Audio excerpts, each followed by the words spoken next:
So ఇప్పుడు మనం చర్చించుకునే topic ఏదైతే ఉందో ఇటువైపు అంతా కూడా ఏం సాధించారు అనేది ఉంటుంది.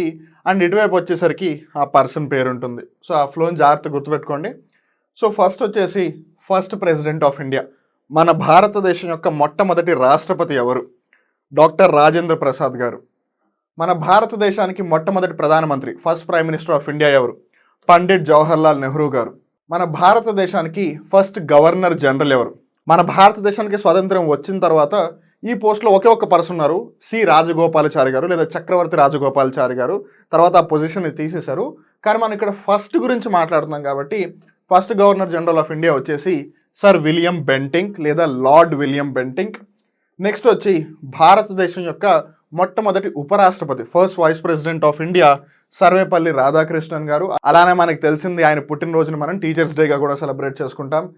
First female president of India, మన భారతదేశానికి మొట్టమొదటి మహిళా రాష్ట్రపతి ఎవరు అని అంటే ప్రతిభా పాటిల్ గారు. అలానే మన భారతదేశంలో మొట్టమొదటి మహిళా ప్రధానమంత్రి ఎవరు? ఫస్ట్ ఫీమేల్ ప్రైమ్ మినిస్టర్ అంటే శ్రీమతి ఇందిరాగాంధీ గారు. అలానే మీరు ఇక్కడ ఇంకో విషయం జాగ్రత్త గుర్తుపెట్టుకోవాల్సింది ఏంటంటే చాలామంది ఇందిరాగాంధీ గారు వరల్డ్లోనే ఫస్ట్ ఫీమేల్ ప్రైమ్ మినిస్టర్ అనుకుంటారు. నో, ఇందిరాగాంధీ గారి కన్నా ముందు శ్రీలంక దేశం యొక్క ప్రధానమంత్రిగా ఒక మహిళ వ్యవహరించారు, శ్రీమతి బండారు నాయకే గారు అనమాట.